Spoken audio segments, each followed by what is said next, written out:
Olá! O teste T para a diferença de duas médias para grupos independentes supõe que os dados sejam normalmente distribuídos. Neste vídeo, vamos ver como avaliar se os valores de uma variável é compatível com a distribuição normal. Vamos continuar com o conjunto de dados Energy, que contém dados sobre o consumo de energia em dois grupos de mulheres, magras e obesas.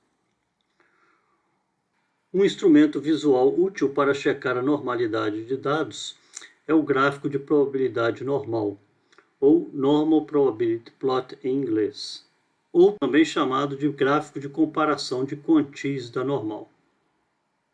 Este gráfico é construído a partir da ordenação dos valores da variável em ordem crescente e a plotagem de um gráfico de cada valor da variável contra o quantio esperado deste valor em uma distribuição normal.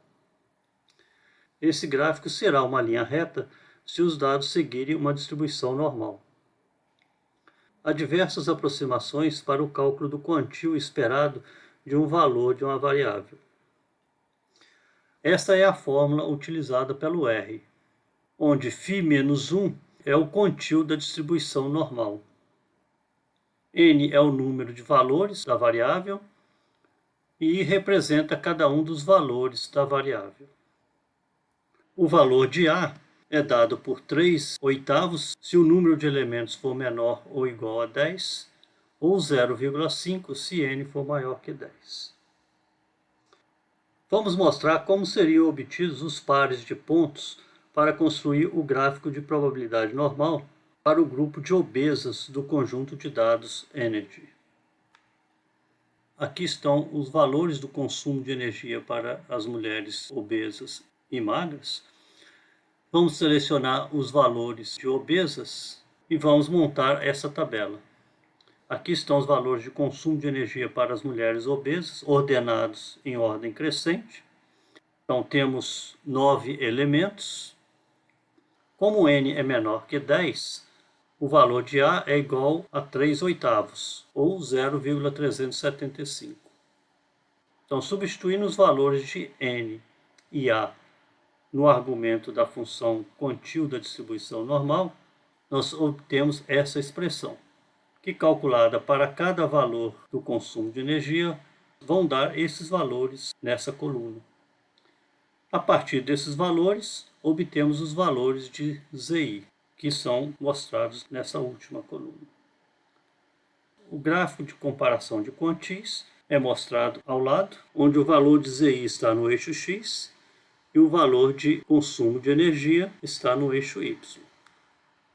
Podemos observar que os pontos não se afastam de maneira marcante de uma reta, o que indica uma compatibilidade entre os valores do consumo de energia no grupo de mulheres obesas com uma distribuição normal. No R-Commander, com o conjunto de dados Energy carregado e como conjunto de dados ativo no R-Commander, para gerar o gráfico de comparação de quantis, usamos a seguinte opção: gráficos, gráfico de comparação de quantis. Vamos selecionar a variável expand, que é o consumo de energia, e vamos fazer um gráfico para cada grupo de mulheres.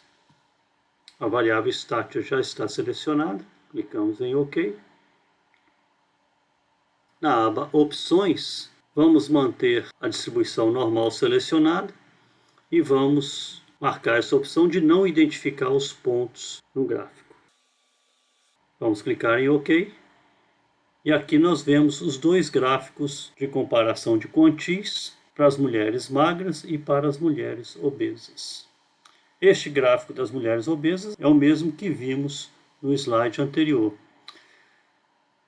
Podemos ver que esses pontos, este e este, estão bastante afastados do que seria esperado numa distribuição normal, o que sugere que o consumo de energia entre as mulheres magras não segue uma distribuição normal.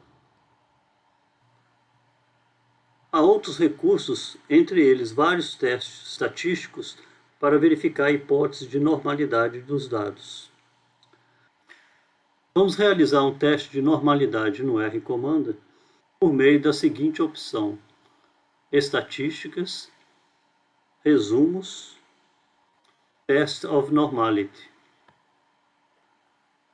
A variável desejada já está selecionada. Vamos testar para cada grupo separadamente. Já está selecionada, vamos clicar em OK. Ela aparece nesse rótulo, Test by Stature. Então vamos verificar a normalidade para cada grupo separadamente. Dentre as opções de testes oferecidas pelo R-Commander, dois dos testes mais utilizados são Lilliefors ou Kolmogorov-Smirnov e Shapiro-Wilk. Vamos realizar um teste de Shapiro-Wilk. Vamos clicar em OK. O comando para realizar o teste é mostrado aqui e os resultados na área de Output. Os resultados mostram o valor de P do teste de Shapiro-Wilk aplicado aos grupos de mulheres obesas e magras. 0,048 para as magras e 0,14 para as obesas.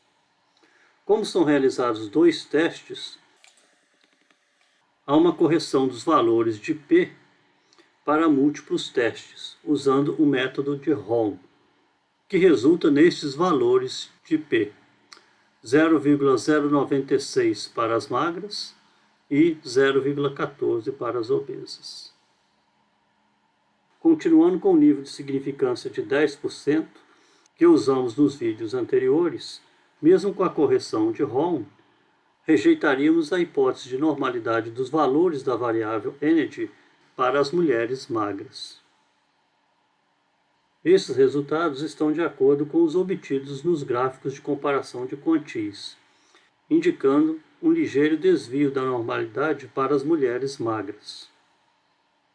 Como temos tamanhos de amostras pequenos nos dois grupos de mulheres no conjunto de dados energy, e como o consumo de energia não parece seguir uma distribuição normal num dos grupos, podemos usar um teste não paramétrico para comparar as medidas de posição nos dois grupos. Vamos realizar este teste no próximo vídeo. Até lá!